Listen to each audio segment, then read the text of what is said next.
todos y a todas, una vez más aquí en este canal y hoy es un día muy especial. Estoy encantada de traeros a estas tertulias a una persona que seguro que muchos conocéis. Aunque este sea un canal de música, como sabéis, vamos a ir invitando progresivamente a personas que puedan ampliar este punto de vista de búsqueda de la armonía y el crecimiento interior y personal, que nos pueda inspirar a todos y a seguir creciendo. Entonces, hoy tengo conmigo aquí y con todos vosotros nada más y nada menos que a Robert Martínez. Sobran las presentaciones, es astrólogo, pero un grandísimo divulgador. Y aquí lo tenemos, Robert, bienvenido. Muchísimas gracias por traerme aquí. Siempre es un placer compartir dentro de lo que es el mundo de la música, del crecimiento personal y todo lo que sea vincular disciplinas para mí es maravilloso. Así que encantado de poder compartir y de ver qué conexiones conseguimos hacer juntos a partir de nuestros distintos razonamientos. Eso es, aquí con la música como hilo conductor siempre vamos más allá, el buscar a través de eso de la vibración, la armonía, la trascendencia, que todo eso les sirva a las personas que visitan este canal para inspirarse, para crecer, incluso como tema terapéutico también. Aquí encuentran como un remanso de paz con todo ese caos que hay fuera. Entonces, eso, el objetivo de esta tertulia y de esta charla aquí contigo hoy es ampliar horizontes, abrir ese punto de vista y aprender, que al final es lo que importa, aprender y que todo nos sirva para crecer. Entonces, se te conoce mucho como astrólogo, investigador, divulgador, pero tú, ¿cómo te definirías tú? ¿Quién es realmente Robert Martínez? Bueno, astrólogo, comunicador, divulgador, ya me parece una buena definición. También te diría que hasta con un punto activista, aunque menos, creo que lo que me define más es como un tipo excéntrico, como un buscador de la verdad, como alguien con un punto irreverente y polifacético, porque realmente son muchas cosas las que me gustan. No me gusta el encorsetamiento, no me gusta ceñirme únicamente a una disciplina. Y hay demasiados temas que me gustan, ¿no? Pero sobre todo está siempre orientado al crecimiento personal y espiritual y al empoderamiento del ser humano. O sea, me gusta que todo lo que hago y comparto sirva para que el ser humano se sienta mejor, se conozca mejor, ensanche su conciencia y sea en definitiva más feliz. Y también de resultas de todo ello que sea más poderoso, dado que estamos en un mundo muy depredador y tiene que protegerse ante las inevitables amenazas que va a tener una vez que encarna aquí. Pues fíjate, más o menos, viniendo de materias y de pasiones distintas, buscamos más o menos lo mismo. ¿Qué es lo que interesa ante todo este caos del mundo? El buscar ese equilibrio, esa armonía y ese empoderamiento interior. Entonces, me encantaría justo, porque más o menos ha hilado con la siguiente pregunta que tenía pensada para ti, ¿qué consejos darías a las personas que nos escuchan, que son de todo tipo, se les mueve el interés por la música y por ese crecimiento interior y ese mejorar su salud emocional, física, mental y espiritual? Entonces, ¿qué consejo les darías para llevar una vida armónica y en equilibrio en estos tiempos de caos? Yo diría, vamos a aprovechar que tu audiencia tiene un interés marcado por la música, diría, lo que escuchas habla de ti, habla sobre tu estado de ánimo, habla sobre aquel tipo de registro emocional en el que más cómodo te sientes y en el que más puedes conectar con tus auténticas pasiones, ¿no? Entonces, la música que tú escuchas en parte tiene que ver con la música que te gustaría producir. O sea, esta música expresa lo que yo siento y no sé bien cómo expresar. Así que la música habla sobre nosotros, lo que nos resuena, lo que nos mueve. De hecho, la expresión resonar es una expresión musical que utilizamos mucho en crecimiento personal o en temas de desarrollo personal, pero al fin y al cabo tiene esa resonancia acústica, ¿no? Algo me resuena, no me resuena, me rechina. Todo eso remite a la vibración, remite al ritmo, remite a la música. Y creo que el primer consejo que daría es estudia la música que te gusta porque está hablando de aquello que te gustaría haber expresado, ¿no? Es como cuando lees un libro y dices, me hubiera gustado escribir este libro o me hubiera gustado diseñar esta serie o escribir este guión, bueno, porque eso está hablando de ti, de tu capacidad, de tu potencial, de aquello que tú eres en esencia, o incluso de partes de ti que te gustaría ser capaz de verbalizar, de exponer, de normalizar, de codificar y no eres capaz de hacerlo. Entonces la música te da como ese soporte, ese lenguaje de hemisferio derecho que te permite llegar hacia lugares normalmente inaccesibles para tu mente lineal. Así que aprovechemos la música y el arte en general para conocernos a nosotros mismos a un nivel superior. Estamos muy de acuerdo. Pues en este canal hay personas que no conocen la astrología, incluso todavía hay personas que confunden astronomía y astrología. Ujú. Algo que, fíjate, la astrología, aunque cada vez es más divulgada y más conocida, mucha gente la considera una pseudociencia, cuando en la antigüedad ya había un estudio muy profundo y al que se le daba mucha importancia de esa influencia de la bóveda celeste sobre las vidas de las personas. Entonces, desde tu punto o sea, de tu trayectoria como astrólogo, ¿cómo le explicarías qué es la astrología a una persona de hoy en día que no sabe muy bien, que se piensa que son los horóscopos de las revistas? Bueno, Para, claro, para, primero hago un pequeño matiz y aclaración sobre el tema ese de la ciencia, ¿no? Claro, la ciencia moderna se llama ciencia moderna porque es una creación reciente. La ciencia conocida o concebida como un método científico que sigue una serie de protocolos, de reglas, de falsación, de replicabilidad, etcétera, etcétera, es un invento relativamente reciente. Sin embargo, es obvio que existía una ciencia, lo llaman una protociencia, antes del siglo XVI, XVII, XVIII, es decir, que existía una ciencia y una tecnología y unas mediciones, claro, sería como decir que los griegos, por ejemplo, no eran científicos, o que los sumerios no eran científicos, o que no tenían ciencia. Sin embargo, evidentemente que tenían una matemática, una física, una química. Lo que pasa es que no la habían codificado académicamente del mismo modo. Entonces, la astrología vendría a ser una ciencia primigenia.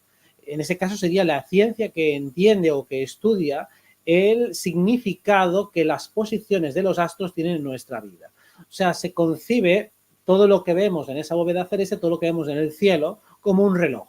Un reloj y cada uno de los astros que vamos viendo dentro de la cúpula representa una manecilla, representa un arquetipo, representa algo que luego puede ser traducido en nuestro plano terrestre. O dicho de otro modo, cada una de las manecillas representa un fractal arquetípico. ¿Y qué sería un fractal arquetípico? Vendría a ser algo parecido a un símbolo. Por ejemplo, Marte representaría el dios de la guerra y todos los movimientos que tiene Marte dentro del zodiaco, dentro de ese espacio imaginario que vemos en el cielo, tendría un correlato aquí abajo. Si un individuo nace justo cuando Marte está atravesando la constelación de Aries, ese individuo tendrá una manera de pelear, de guerrear, muy directa, muy explosiva, muy frontal, mientras que si alguien nace cuando Marte ya está en Tauro, entonces tendrá una manera de pelear mucho más conservadora, mucho más defensiva. El de Aries será más ofensivo, el de Tauro más defensivo, el de Géminis será más dialéctico, el de Cáncer será más protector, el de Leo será mucho más expansivo, mucho más directo, el de Virgo será más minucioso y así sucesivamente. Si cada una de las manecillas o planetas o astros errantes va pasando por las diferentes casillas del zodiaco, finalmente es lo que se configura o se llama una carta natal. O sea, la carta astral es calcular en qué momento ha nacido alguien, cualquier individuo, y en ese momento se hace una fotografía de cómo está el cielo, cómo están todas esas manecillas justo en ese instante. A partir de ahí, de lo que extraes es como una huella dactilar o un ADN psicológico de ese individuo a partir de la posición de los astros. Cuando eso se investiga con cierto rigor, pues te das cuenta de que hay unas correlaciones perfectas y exactas entre lo que pasa arriba y lo que pasa abajo. O sea, que nos habla de un plano holográfico, multidimensional y vibratorio en el cual todo está unido por un hilo de significado. Qué interesante. Y eso, ¿tú por qué crees que hoy en día se considera esto que es tan interesante y que además se puede ver que funciona como una pseudociencia o se le quita toda esa importancia, a lo mejor por esa carga profunda que tiene y porque ampliaría la mente, ¿no? Para entender muchísimas cosas de la condición humana, del comportamiento humano, incluso del propósito de vida con el que nacemos aquí, ya sería como un mapa, ¿no? ¿Por qué Claro, crees que se considera, o sea, y se denota tanto? En primer lugar, porque aceptar la astrología supone poner en jaque a la física, supone poner en jaque a la biología, a la química. Toda la ciencia moderna está construida sobre una serie de principios axiomáticos. El principio axiomático sería como una verdad que es tan evidente que no necesita ser demostrada. Claro, el que no necesita ser demostrada porque es evidente ya te lleva hacia una falacia de petición de principio. Es decir, hay un razonamiento circular. Esto, como es tan obvio, pues no lo cuestionamos. Digo, no, tenemos que cuestionarlo todo, ¿no? O sea, por ejemplo, la filosofía solipsista te dice que todo podría ser una creación de la mente. Entonces, ¿por qué tenemos que asumir que la materia existe independientemente del sujeto que la observa, ¿no?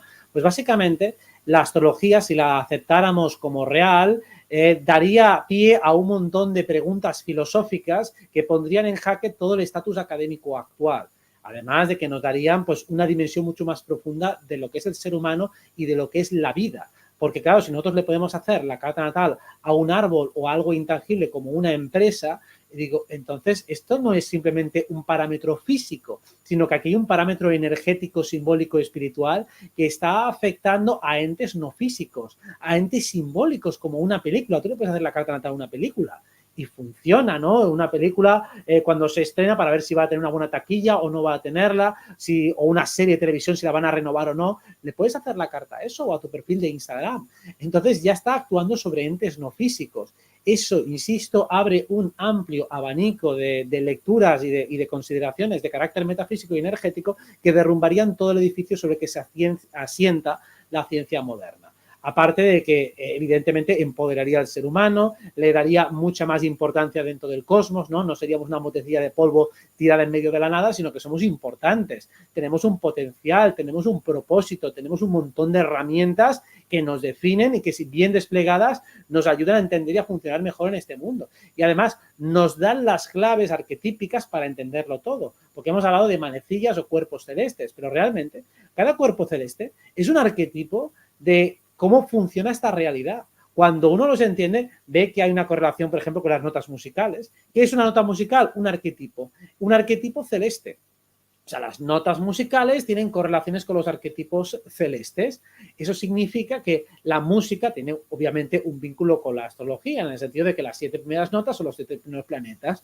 Entonces, ya puedes ver que hay una fractalidad en todos los planos. Cuando tú comprendes esa fractalidad, significa que a partir de tu experiencia ordinaria tú puedes llegar a comprenderlo todo. Al igual que el que comprende el cuerpo físico puede comprender cómo funciona la física, la química, la biología o la psicología, utilizando metáforas y analogías. Si comprendes la astrología, tienes acceso a un lenguaje universal a partir del cual lo puedes explicar absolutamente todo.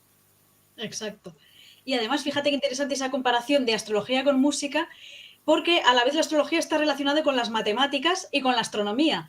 Todo eso eran parte de las asignaturas del quadrivium que se estudiaba en las universidades en el medievo. Entonces, todo esto y toda esta relación ya se sabía desde la antigüedad y se nos ha ido borrando, se nos ha ido como quitando esa relación para que luego en las escuelas se dé una educación completamente deslavazada, vacía y sin esas conexiones. Entonces no se ve el sentido de lo que se aprende. Además se enseña así tan sesgado, ¿verdad? Y fíjate, en la antigua Grecia también había como una importancia de esa observación del movimiento de la bóveda celeste y fíjate en la escuela pitagórica, esa importancia de las matemáticas a la vez que la música. Y a la vez, fíjate, Tesla también, que es otro grandísimo hombre, por llamarlo de alguna forma, porque es una persona avanzadísima a todos los niveles, que hablaba de entender los secretos del universo conociendo la energía, la frecuencia, la vibración. Al final todo va de la mano. ¿Verdad? Es entender los principios arquetípicos a partir de los cuales se siente la existencia, ¿no? Y de hecho, todos estos conceptos pueden entenderse astrológicamente, ¿no? O sea, el concepto de vibración lo podemos aplicar a nuestro sistema emocional, por ejemplo, ¿no? Cuando decimos vibramos alto, significa que nuestra emoción, que lo que sentimos es más bien efervescente, ¿no? Sentimos como una efervescencia, ¿no? Como cuando tienes una bebida gaseosa y ves el gas como va rebotando en las paredes, pues cuando alguien está contento, cuando dice que alguien está enamorado, esas cosquillas en el estómago, no deja de ser una alta vibración, no deja de ser como una emoción de cosquilleo, pues esto es lo que decimos vibrar alto. Y cuando alguien tiene una emoción pesada, se siente pesado, se siente denso, también estamos hablando de vibración. Estamos hablando de que mi sistema emocional es más bien gelatinoso, es como una materia espesa. Entonces nos interesa aprender a vibrar alto y entender que eso es un concepto también astrológico, ¿no? O incluso en alquímico, ¿no? El sorbet coagula y demás, todas esas frases, ¿no? Que hablan de los diferentes estados de la materia.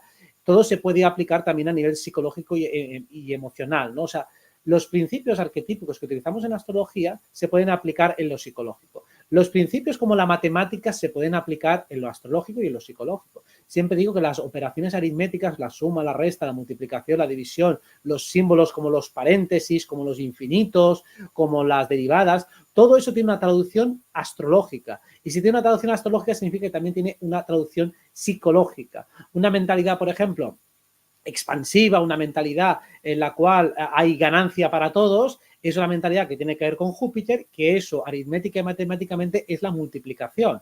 Eso en música, para encontrar un paralelismo, serían los tonos más altos, sería la ópera, todo lo que sea la música más grandilocuente, más de orquesta, estaría regida por Júpiter, que matemáticamente sería como una multiplicación, que astrológicamente pues sería o tendría que ver también con el signo de Sagitario. O sea que hay una ley de fractalidad que conecta absolutamente todo. La suma, la resta, la multiplicación, la división, todos los planos están unidos y precisamente se nos ha intentado dar una educación donde todo está mutilado, donde aprendemos por partes. El caso quizá más dramático es el de la medicina, donde tenemos un médico especialista en el hígado, otro en el pulmón, otro en el corazón, cuando realmente eso es una aberración, porque cuando hay un problema en el ser humano, pues es un problema en el ser humano. Y aunque tengas el toque en un órgano concreto, es un problema de todo el cuerpo, ¿no? Entonces, como siempre he dicho, esto está hecho a mala leche. O sea, esta educación tan sesgada, tan mutilada, es un plan precisamente para mantener al ser humano en un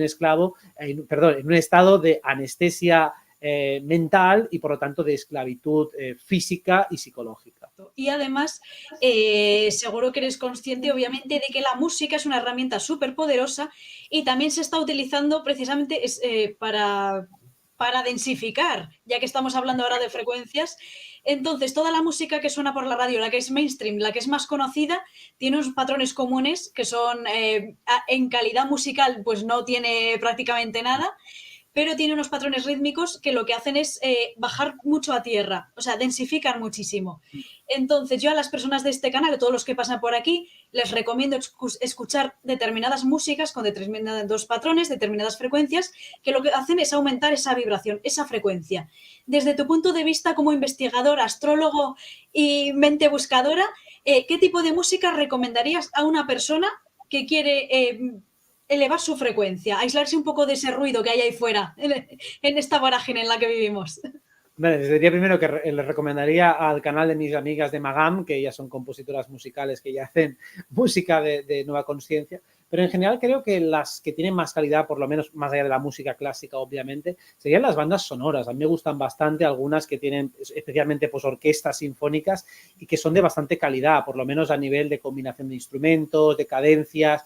Creo que son bastante más positivas y apropiadas para abrir nuevas pistas mentales que no pues las que ponen en la radio los 40 principales, que ya tengo un amigo que a veces trabaja en los 40 principales, que hace sustituciones, y me cuenta que cuando empiezan a poner canciones de los años de hace 20 años, hace 30, es porque las nuevas del top son tan malas que ya no las soportan ni ellos. Entonces, cuando empiezas a escuchar, canciones de los 90, canciones del año 2000, es porque son horribles. O sea, las actuales ya son directamente lavacerebros, como tú dices, pistas completamente repetitivas que lo único que hacen es hackearte la mente y que vayas siempre en un mismo circuito de gratificación. Esto vendría a ser, o se explicaría astrológicamente, como aplicar simplemente música para los primeros chakras, para conectarse con patrones rítmicos muy sencillos, de carácter muy tribal, pero claro, lo que hacen es básicamente que tu mente se quede enganchada en los primeros chakras y que nunca se eleve a los chakras superiores. Y claro, al acostumbrarlos a esto, cada vez te cuesta más, al densificarte más, te cuesta más elevarte. Cada vez es más difícil apelar a los chakras superiores y, por lo tanto, tener una consciencia con más perspectiva, una mente con más amplitud. Y claro, eso, como hemos dicho, está hecho mala leche. Se hace precisamente para que estemos más atontados. Aunque, bueno, yo creo que aquí la experta en música eres tú. O sea, dinos tú, si acaso, cuál es la música que recomiendas habitualmente para enaltecer el ánimo, para enaltecer el espíritu. Pues fíjate, como te comentaba, la música es una herramienta. Entonces, depende de lo que quieras buscar. Efectivamente, las músicas percusivas, las que vienen de culturas tribales, son muy interesantes por esa conexión con la tierra. La conexión con la tierra, ya que estamos viviendo en un plano físico, es positiva si se hace con conciencia. Y si se hace eso desde la conexión, desde el respeto. Pero otra cosa es lo que bien has explicado, hacerlo desconectado de todo lo demás. Que esa es la parte mala, cuando solo hay tierra y en plan densidad, o sea, te lleva a lo primitivo, a lo animal, que es lo que se está llevando con este tipo de músicas, unidas a unas letras bastante degradantes, que no aportan nada. Y a nivel melódico y armónico no hay nada, es como comer eso, comida basura todo el tiempo.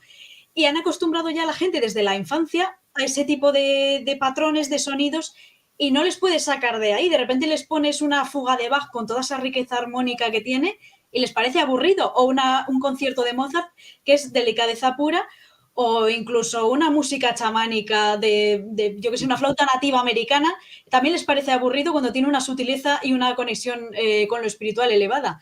Entonces es una pena todo eso que se ha quitado.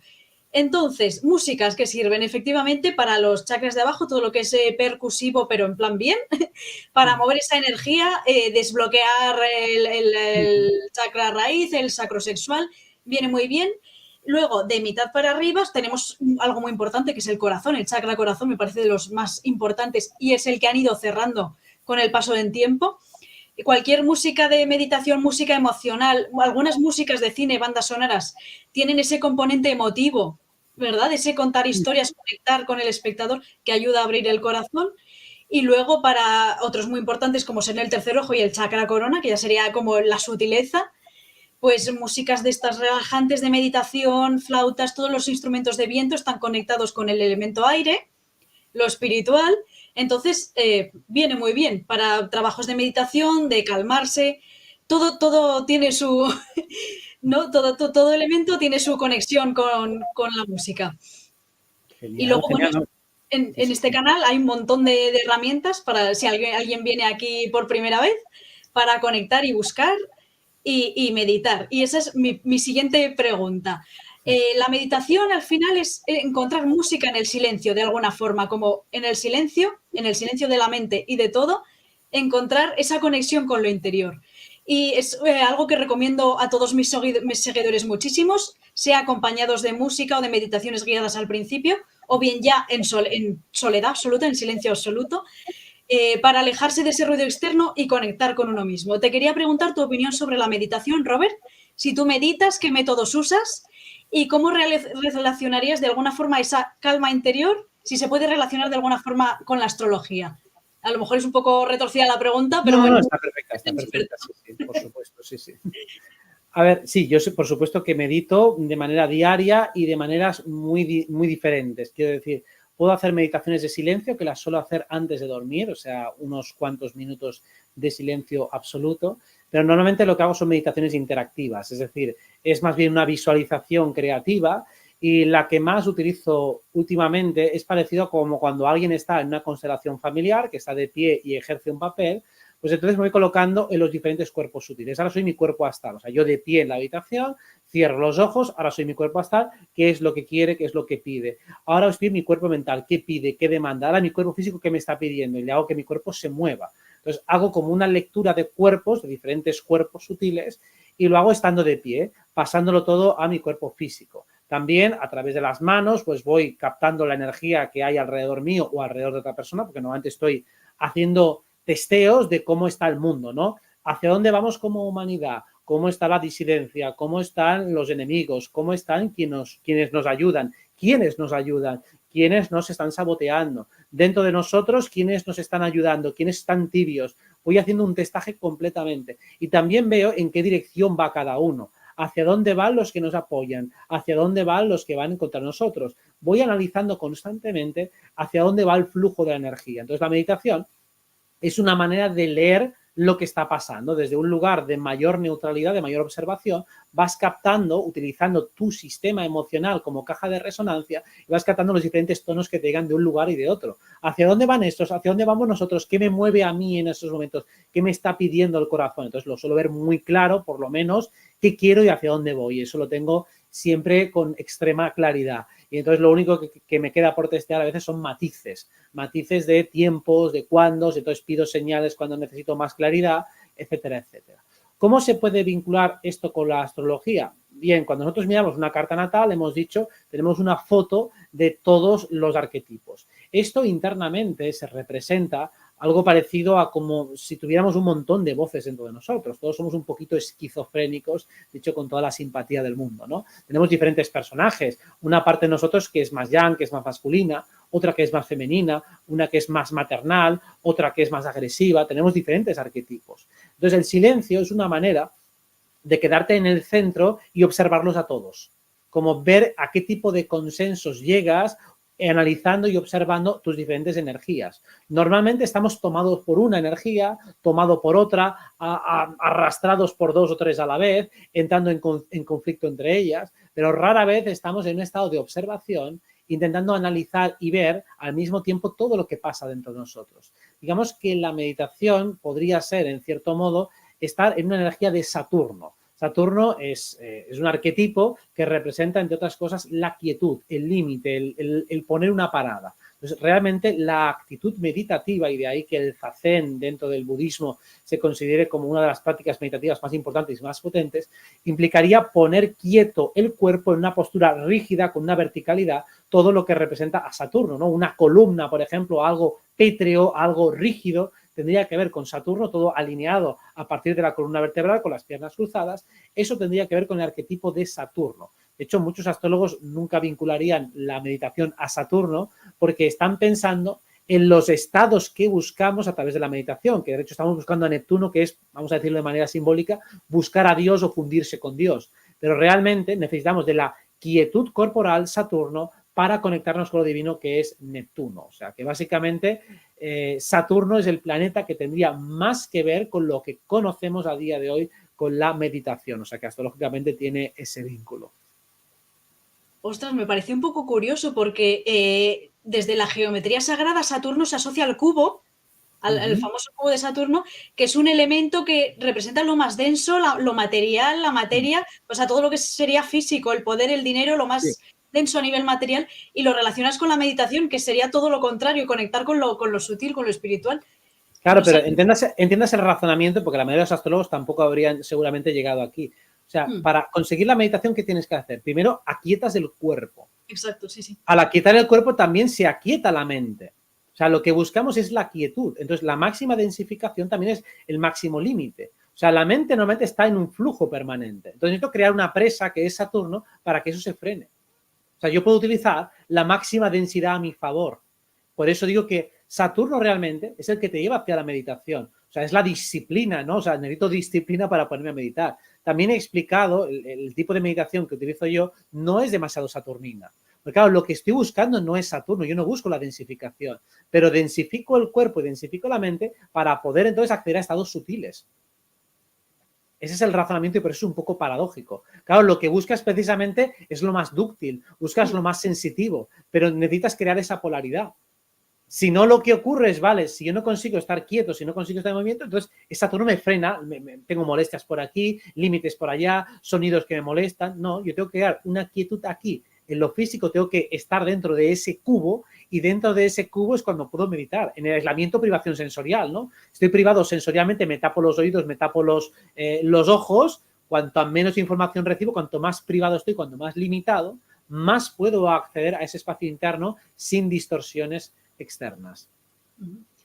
Has nombrado la columna vertebral y muchas personas a través también de la meditación y de respiraciones buscan el despertar de la energía kundalini. ¿A qué estaría asociada? ¿A Mercurio por esa representación del caduceo? Ay, pues si me puedes Más explicar. bien a Plutón. Ah. ¿Vale? O sea, la columna vendría a ser Saturno porque es la parte ósea, la parte rígida. Mientras que todas las energías telúricas que están dormidas representan a Plutón. Plutón representa como las energías volcánicas, ¿no? Todo aquello que está en estado potencial, pero necesita ser despertado a través de una estimulación. Entonces, a través de los diferentes ejercicios de yoga, de kriyas, de meditaciones o simplemente a veces de despertar o con la conexión sexual, se puede activar la Kundalini. En todo caso, el flujo por el que pasa la Kundalini sí que podría tener algún vínculo con Mercurio. O sea, todas las autopistas energéticas por las que va pasando podría estar relacionado con Mercurio, entre otros. Pero lo importante es Plutón y en gran parte también Marte el que representa esa energía Kundalini. Todo lo que es explosivo, destructivo, tiene que ver con Plutón y con Marte. Entonces, esos serían los arquetipos que representan la Kundalini.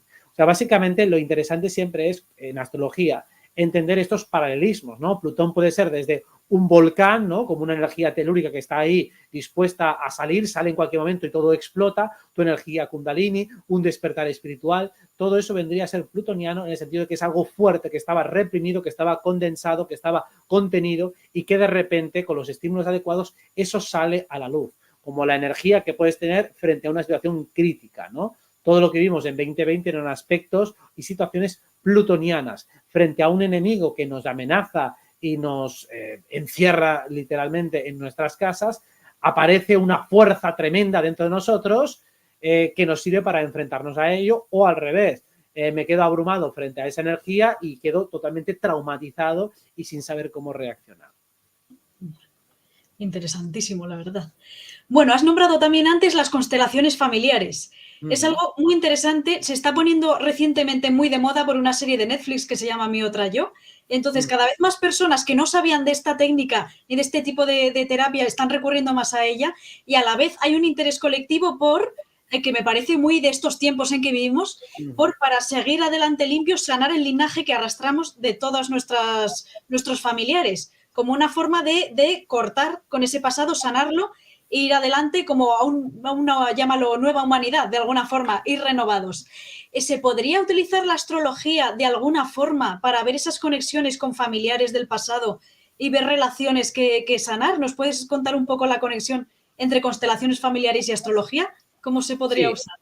y de hecho no solo en el pasado, sino en el presente, que también es lo interesante, ¿no? Vamos a decir que algo que deberíamos comprender es que en cualquier sistema, y ya no hablo de un sistema familiar, sino en cualquier sistema personal, ¿no? Tu grupo de amigos está involucrado dentro de tu constelación, estás en un trabajo también, estás constelando con el resto de compañeros, como país, como nación también estamos constelando, o sea, estamos dentro de muchos sistemas. Y todos esos sistemas involucran que estamos viviendo al mismo tiempo muchos arquetipos, ¿no? Por ejemplo, dentro de la astrología, para ver la familia dentro de la carta, es diferente cómo está codificada tu madre cuando tú eres un bebé, a cuando tú eres adolescente, a cuando tú eres adulto, a cuando tu madre ya es muy mayor.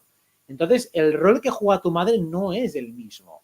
Como no es el mismo, en tu carta va a estar representado de manera diferente. Eso significa que a nivel constelacional, tu madre ya no tiene el mismo papel, no tiene la misma función psicológica y por lo tanto hay un cierto desplazamiento, ¿no? Eso ocurre muchas veces cuando los padres son muy mayores, que prácticamente son codificados como hijos. Entonces tienes a tu madre o a tu padre a tu cargo, por ejemplo, porque ya son mayores, están en una residencia y entonces es evidente que no están actuando como padres. Más bien eres tú el que estás actuando como padres de tus propios padres. Entonces, eso dentro de las constelaciones, o mejor dicho, nuestra carta natal es un sistema constelacional, donde al principio, en los primeros años, proyectamos todos los papeles. Proyectamos a los padres, a los hermanos, a los amigos, y poco a poco vamos recuperando esas proyecciones. Nos damos cuenta que formamos parte de un sistema muy complejo, donde lo importante es el rol que juguemos en cada momento y en cada situación. El rol no siempre es el que de manera natural tendría que darse. Tal vez tienes un jefe que es prácticamente tu amigo, con lo cual ahí nos está dando un rol de jefe.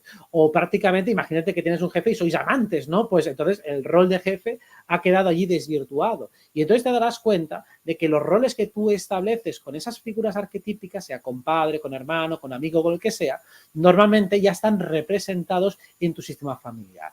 Es decir, que si una persona tiende pues, a tener una relación de amante con su jefe, normalmente verá que eso en su sistema familiar ya se reproduce. Y en tu carta eso está reflejado. Está reflejado que tiendes a erotizar, por ejemplo, las figuras de poder. Y eso tendría que tener un correlato dentro de tu carta. Eso está en tu constelación familiar y tú has rescatado de tu familia ese arquetipo en concreto.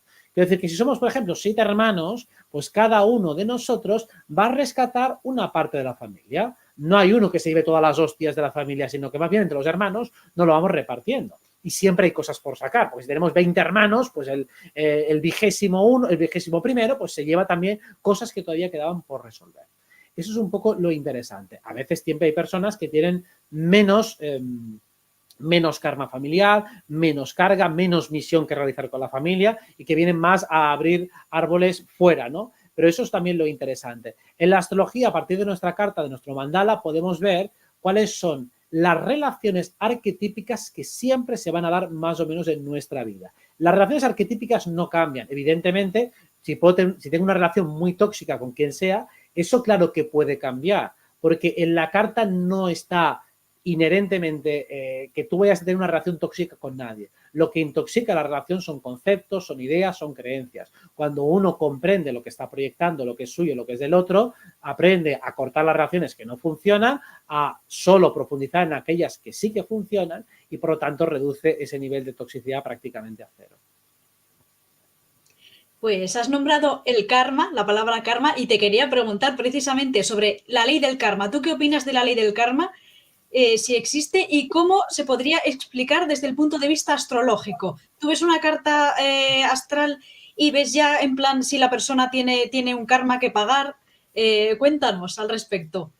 Claro, habría que entender el karma como la tercera ley de Newton, ¿no? Como la acción-reacción. Cada fuerza pues genera un evento opuesto. El karma tiene su contrapartida, que es el dharma, ¿no? Cuando una persona, por ejemplo, actúa y es completamente consciente de las consecuencias de sus actos, es como si hago la acción y acoplo o me llevo también la reacción. Como el que es empático, ¿no? Yo te digo algo, empatizo contigo, pues de alguna manera estoy tratando de recuperar parte del karma que estoy generando. Eso es una acción dármica, cuando la acción se vuelve completa. Cuando la acción es incompleta, crea un residuo al que llamamos karma. Se puede decir que la carta natal ya es en sí mismo un karma de vidas pasadas. Es el resultado, es la consecuencia de todo lo que has hecho. Con lo cual, no le daría la connotación de deuda energética. No necesariamente es una deuda o algo peyorativo que no has hecho. Es la consecuencia natural de lo que has hecho, ¿no? Por ejemplo, si tú al final de tu vida consigues ahorrar X euros o X moneda que sea, eso es tu karma. No es negativo si tienes 30.000 euros en el banco, por decir algo, pues es el karma que tú has acumulado a lo largo de tu vida. No tiene por qué tener una connotación negativa. O si has acabado una vida feliz, con fama y con una vida emocional o sentimental satisfactoria, eso también es tu karma. O sea, no necesariamente karma es algo negativo. El karma también se le puede llamar a la reacción natural que se genera. Otra cosa es cuando llamamos ese karma inconsciente, quizá le podríamos llamar así, que es la ausencia de dharma, ¿no? Cuando no hay dharma, entonces tengo que, si yo te digo algo que te molesta y me desentiendo de tu reacción, entonces alguien me dirá algo que me molesta y se desentenderá de la reacción. O sea, yo viviré exactamente lo mismo que a ti te he generado. Por eso decimos que los malos, pues claro, se van a comer un karma de la hostia porque han estado jugando todo el rato a intentar esquivar las consecuencias. Ya tienen consecuencias obvias. Lo que pasa es que consiguen postergar la consecuencia emocional de sus malas acciones o de sus acciones más lesivas para los demás. Entonces parece que se libran de pagar según qué cosas, pero todo acaba llegando de una manera o de otra. Pero podríamos decir lo que la astrología ya te dice, tu propia carta natal es el resultado de tus acciones pasadas en esta o en otra encarnación, pero bueno, más bien sería en otra encarnación. Pues vamos a seguir ampliando esto. La verdad es que cada tema que hablamos nos daría para horas, Sí, pero claro. como nuestro tiempo es limitado, vamos a continuar ampliando. Ahora vamos a intentar debatir sobre nuestra visión del universo. ¿Tú crees que el universo es algo mental? ¿Crees que es una creación de una mente colectiva? Y si es así, ¿crees que nuestra mente puede crear o transformar la realidad?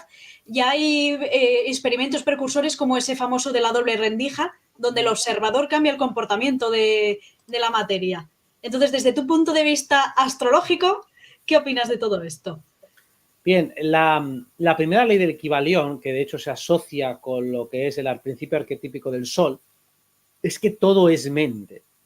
Y insisto, aquí no se habla de mente en el sentido intelectual, por eso le ubicamos el Sol, sino que todo es una proyección de la mente divina. Si todo es una proyección de la mente divina y nosotros tenemos una chispa divina dentro de nosotros, también somos creadores de realidad. Claro, la cuestión es que ese potencial tiene que pasar por una serie de rendijas, por una serie de filtros que lo que hacen es ir amortiguando secuencialmente ese flujo proyectivo de energía. O sea, cuando nosotros pretendemos crear algo en esta vida, pues nos damos cuenta de que no es algo tan inmediato ni tan fácil. Cuando hacemos el mismo experimento en el campo astral o en el campo onírico, nos damos cuenta de que podemos realmente modificar los sueños a voluntad, ¿no? Cuando uno tiene un sueño lúcido, se despierta dentro del sueño, puede modificarlo de una manera mucho más sencilla que no en este plano. Sin embargo, en este plano también podemos darnos cuenta que, hostias, cuando tú deseas algo con mucha fuerza, se te puede dar. O sea, que realmente la ley de la atracción funciona. Es algo que lo puede comprobar cualquiera que honestamente lo intente y siga los procedimientos tal y como se describen, ¿no? O sea, alineando bien los pensamientos, alineando bien los sentimientos, explicitando bien lo que uno quiere. O sea, para mí está clarísimo que somos creadores de realidad, lo puede comprobar cualquiera, el que no se lo crea, pues que no lo compruebe, peor para él se lo pierde porque se está perdiendo quizá lo más empoderador que hay en esta vida. Y cuando uno lo comprende, pues entiende también que el universo es una creación. El universo no surge por azar, no es una materia ciega que ha empezado a desplegarse de una manera completamente aleatoria, sino que todo es una creación. ¿Somos creadores del universo, de universos? Sí, seguramente en otro cuerpo, no en este cuerpo físico. En este cuerpo nuestra capacidad de modificar la realidad es bastante limitada. o mejor dicho, tiene que superar tantos límites que en la práctica no alcanza hasta donde nosotros querríamos. Sin embargo, con entrenamiento y superando y deshaciendo unos cuantos velos, sí que podemos alcanzar propósitos bastante notables. ¿Quizá podríamos llegar a modificar la materia hasta cierto nivel? Seguramente sí que se podría. De hecho, algunos yogis afirman que lo pueden hacer, yo no lo he visto con mis propios ojos, pero a nivel teórico esa posibilidad me resuena como algo perfectamente factible, aunque no lo haya visto, pero a nivel técnico teórico tendría que poder hacerse. Entonces, ¿el universo es mental? Sí, claro que es mental. Es una proyección holográfica y eso lo vemos tan fácilmente como cuando dormimos, este universo para nosotros, para lo que es el espectador, desaparece. Cuando alguien tiene una experiencia cercana a la muerte, puede estar un buen rato en otro plano, sigue existiendo a pesar de que su cuerpo y aparato físico no tenga capacidad a través de sus 5 sentidos de proporcionar la información. O sea, nosotros existimos en otro plano sin este cuerpo físico, con lo cual existe algo que está por encima de la materia, por encima de la fisicalidad, que es real y que desde luego tiene más poder, más potencia que esta misma materia. Así que sí, el universo es mental, somos creadores de realidad y este universo lo hemos ido creando nosotros en otros planos de realidad. Fíjate, yendo un paso más allá, hay científicos que ya dicen que no solo es eso, sino que vivimos dentro de una simulación que ha hecho, quién sabe, una inteligencia superior y que todo es una realidad holográfica. Sería para quienes nos escuchan un poco como vivir en Matrix, como en la película. A mí, la verdad, cada vez me da la sensación de vivir como si todo fuera un decorado. O sea, cada vez me parece todo como si fuera artificial, como la película del show de Truman, como estar en un enorme decorado y todos aquí durmiendo y cuanto más cobras conciencia, más falso te parece todo. ¿Tú qué opinas? Para ti, qué es esta Matrix en la que vivimos? ¿Y cómo se podría salir? Tú lo has dicho, es una Matrix, entonces es un decorado, entonces es una proyección holográfica que se hace en múltiples niveles a la vez, ¿no? Entonces, hay una parte que se hace desde otro nivel de realidad, vamos a llamarle cuarta, quinta dimensión, desde ahí se proyectan contenidos holográficos que luego se traducen aquí en materia. Evidentemente, claro, la proyección de todo lo que son materia física tipo árboles, tipo montañas, está claro que se hace desde otro nivel de realidad. O sea, nosotros mismos como seres humanos no tenemos la potencia suficiente como para crear una montaña. O sea, eso ya está hecho y es muy difícil que nosotros podamos alterar esa potencia de materia. O sea, que tiene que haber, digamos, otros proyectores, otras entidades holográficas de otros niveles, vamos a decir, los arquitectos de esta realidad que están proyectando esa energía. Lo que sospechamos, y muchos canalizadores estamos en esa misma línea, es que hay entidades oscuras, entidades arcónticas, entidades reptiles, que lo que hacen es, dentro de esa proyección holográfica, añadir capas, añadir ese escenario de papel cartón al que te referías, ¿no? Ese escenario cutre es una superposición que está encima, como si fuera una lente que se añade a posteriori de la proyección original.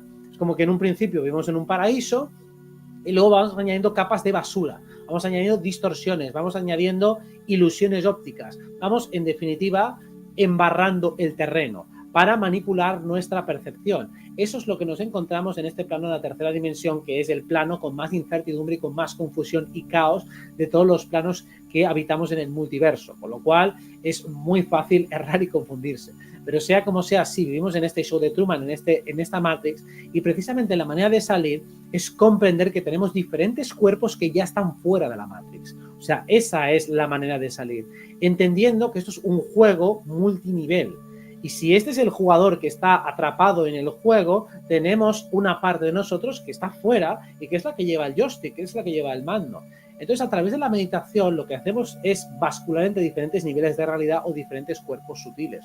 Cuando uno conecta con los cuerpos superiores, entiende perfectamente el papel que estás jugando aquí abajo.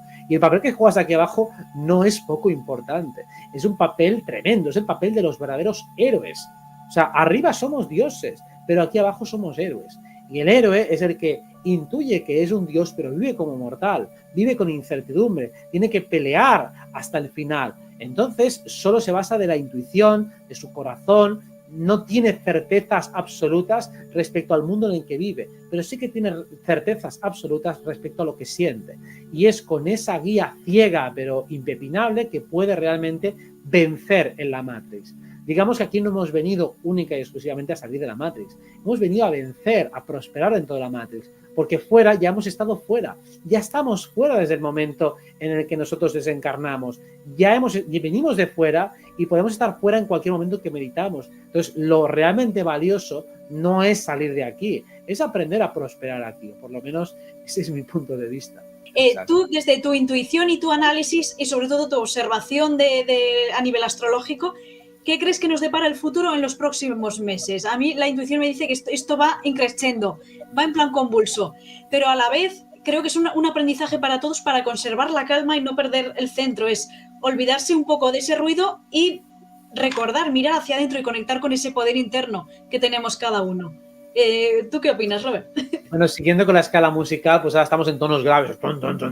La canción se va poniendo ya más tensa. Lo que pasa es que, claro, tenemos un par de meses que son un poco tensos. Tenemos todo septiembre y octubre, que vamos a decirlo, con tonos graves, tonos así más amenazantes. Y luego pasamos a un breve interludio musical, donde la canción se vuelve un poco más pausada, mucho más tranquila en todo lo que es noviembre, diciembre, enero y febrero. Allí ya la melodía es bastante más calmada, o por lo menos tendría que analizarla, pero no recuerdo ahora nada especialmente significativo y gordo. Aparentemente todo se calma.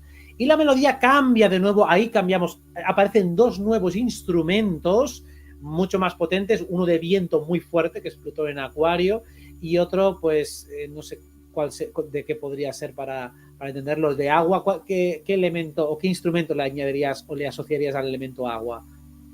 Pues ¿Cuál fíjate, dirías? a mí el agua me recuerda un poco un instrumento que es reciente, que se llama hang o handpan. Es una especie como de disco, como una especie de ovni metálico en el que se toca así dando golpecitos y el sonido me recuerda mucho al agua. Es como que fluye mucho. Vale, una especie de, como de percusión, pero muy suave, ¿no? Sí. Vale, pues sí. Pues va a entrar un instrumento de agua que lo va a trastabillar todo, que es Saturno en Piscis. Vale. Entonces, una flauta así un poquito grave, como un oboe quizás sería, ¿no? Con tonos muy graves. Y después un Saturno en Piscis que vendría a ser como un instrumento de estos de agua, pero como muy potente también, como muy, muy frío y muy rígido. Entonces, lo que vamos a entrar son los elementos o momentos finales del sistema. O sea, el sistema vemos que cada vez su música resafina más. Cada vez sus instrumentos suenan con más torpeza. Antes lo que parecía una orquesta bien engrasada, ahora nos damos cuenta de que el pianista está tocando una cosa, el violinista está tocando otra, el de la batería se ha empezado a hacer un solo aquí de repente, dice, ¿esto qué cojones está haciendo? Ya empieza a romperse mucho esa armonía. Y eso hace que el espectador, que el oyente, diga, esta canción no me está gustando, esta canción ya me la sé, esta canción me está empezando a rayar.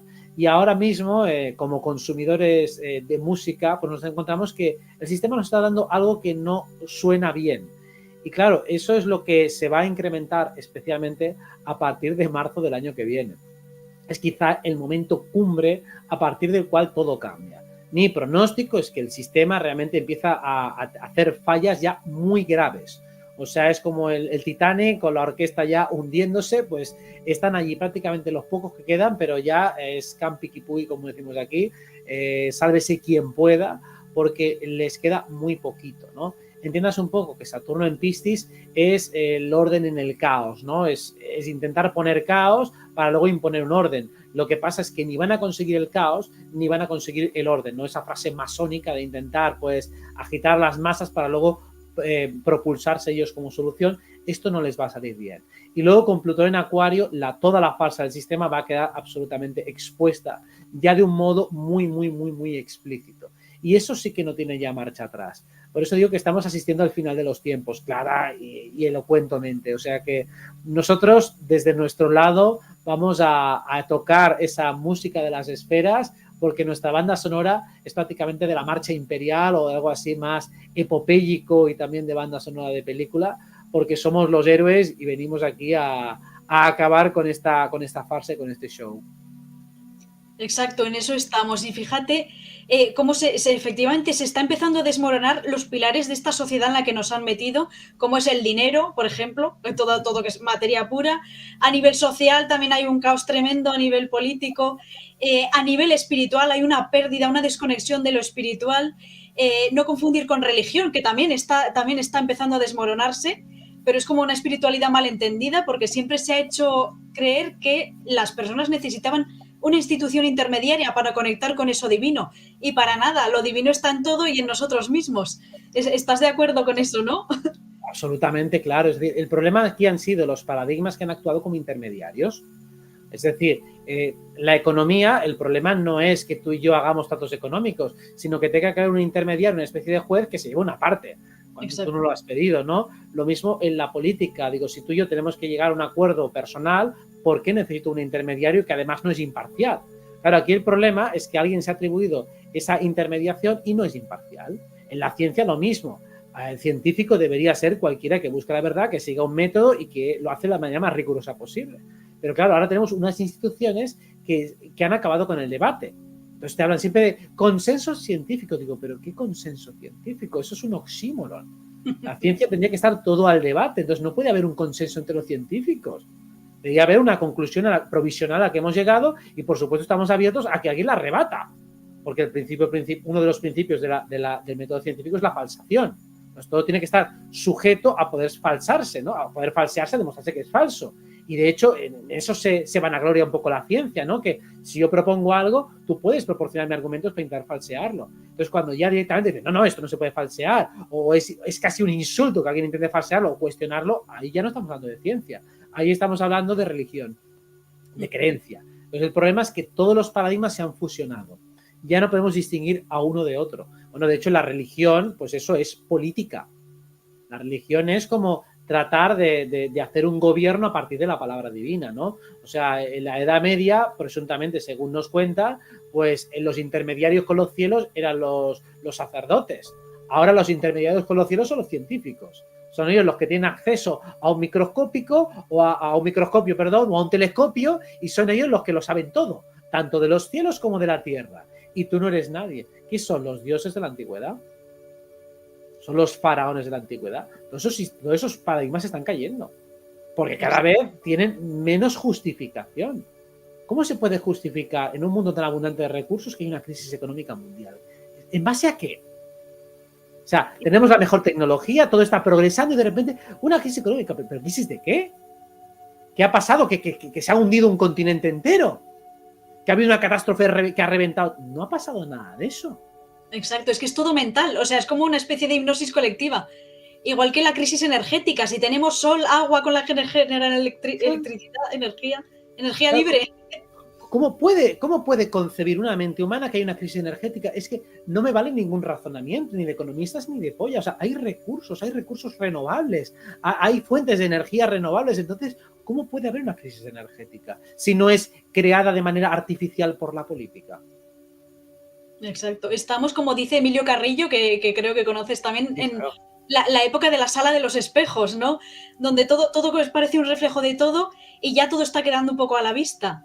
Y fíjate, hay otro concepto que también habla, que se trata ya en las antiguas escrituras, que es la época de los falsos profetas. O sea, de repente hay un montón de gente vendiendo humo, predicando, y dentro del mundo espiritual también pasa. He visto yo anuncios de gente que te ofrece la iluminación en un curso de fin de semana por mucho dinero y cosas así. Y me gustaría tu opinión al respecto, porque creo también que las personas que nos escuchan y todos los que tengan una inquietud deberían más enfocarse en su corazonada interior, en buscar más hacia adentro, más que ceder su poder a que un gurú les solucione los problemas, que eso creo que es un error que comete mucha gente que anda perdida y buscando. ¿Tú qué opinas al respecto? Sí, es uno de tantos, es uno de los principales, especialmente cuando alguien está un poco perdido, pues tiende a delegar su responsabilidad en otra persona. Digo, bueno, pues yo sigo lo que diga este. Y lo que diga este, pues él me defiende, por así decirlo, yo lo utilizo como escudo, ¿no? Como el que defiende un equipo de fútbol, porque entonces yo me represento por ese equipo de fútbol. Entonces, si el equipo de fútbol marca muchos goles, los he marcado yo. Y yo he ganado y tú has perdido. Pues el buscar un representante es como decir, mira, a mí esta persona me representa. Entonces, lo que diga él ya va a misa. Y si ese es más listo que tú, pues yo soy más listo que tú porque yo sigo a Menganito y Menganito es más listo que tú, por lo tanto, Menganito te ha callado la boca. Es lo típico, mi papa es más fuerte que el tuyo. Pues es exactamente lo mismo. Es un mecanismo infantil y, por supuesto, de lo que se trata es de que cada uno busque su propia verdad, que cada uno encuentre la verdad en sí mismo y no de una manera solitaria. Puedes, por supuesto, hablar con otros, compartir con otros, pero de ver de cada uno y extraer lo que te resuene y ya está. Así es lo que siempre hemos dicho. Además, es que ya hasta me parece tonto tener que subrayar una obviedad así. de cada uno escoge lo que quieras. No tienes por qué delegar en ti, en otra persona, toda la verdad, toda la información. Digo, toma lo que te resuene y ya está.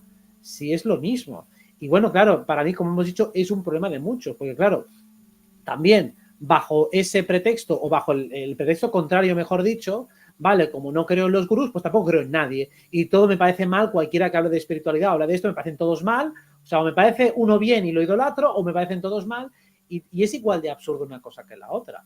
O sea, básicamente es como queremos dejar de pensar, queremos tomar un posicionamiento rígido para evitar tener que discernir en cada momento. Digo, no, escucha a todo el mundo que te interese y discierne en cada frase, en cada coma, en cada punto. Habrá cosas que te resuenen y cosas que no. Y sobre todo cuando dices que algo te resuena o no te resuena, escúchalo bien, entiéndelo bien, porque a veces dices que te resuena algo que no has entendido y otras veces rechazas algo que tampoco has entendido y que lo has malinterpretado. Entonces, antes de decir que me resuena o me rechina, a ver si lo has entendido bien.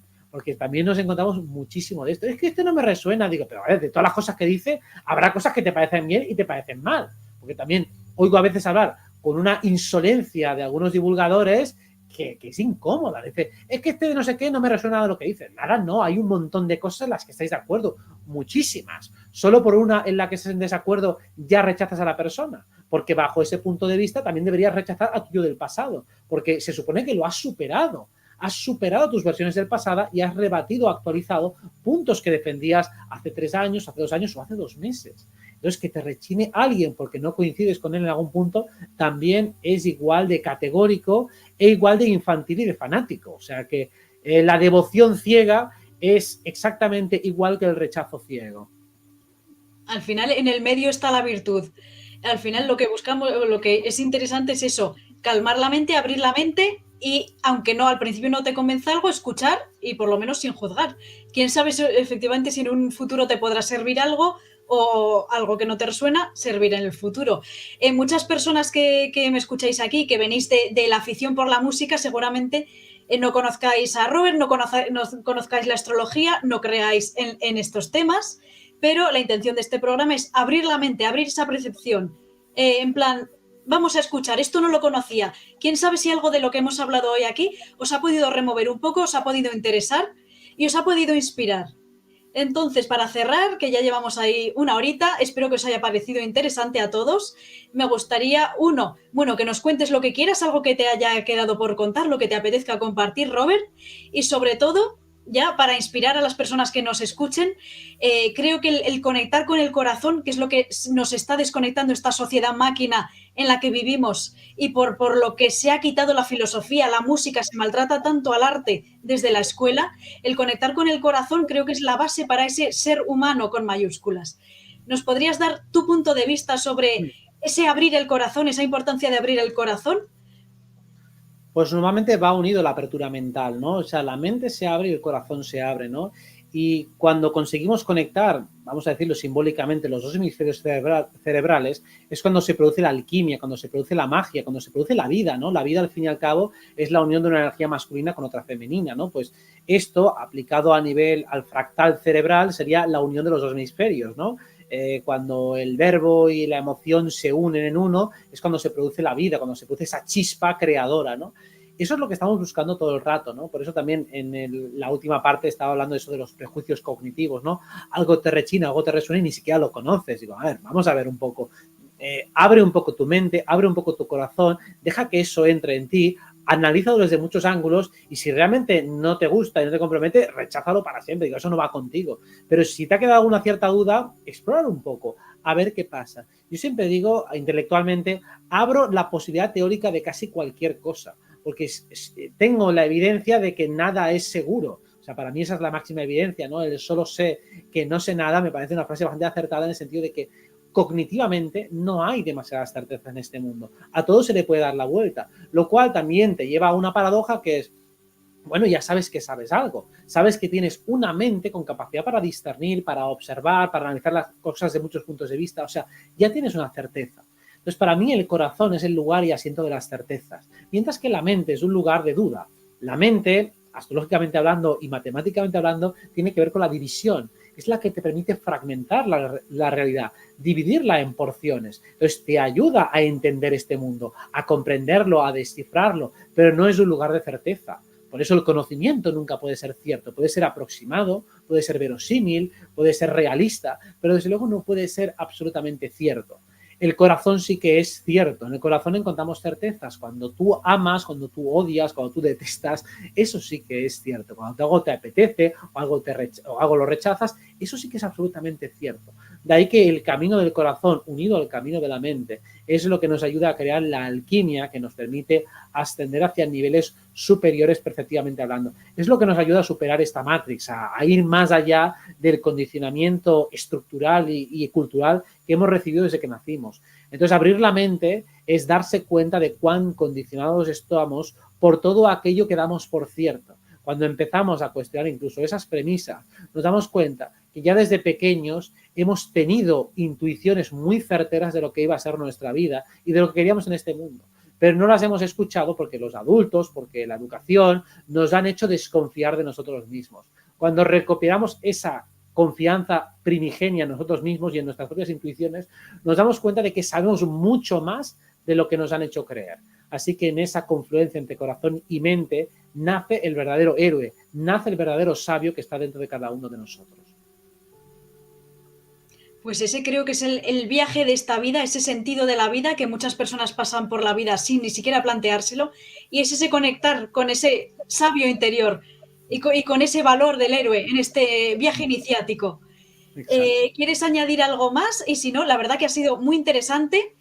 Nos daría, espero que hayas estado a gusto, porque nos daría para otro programa, si te apetece. Las personas que nos escuchan, si queréis, podéis proponer temas o dejarlo en los comentarios. Y si Robert ha estado a gusto, le invitamos otro día.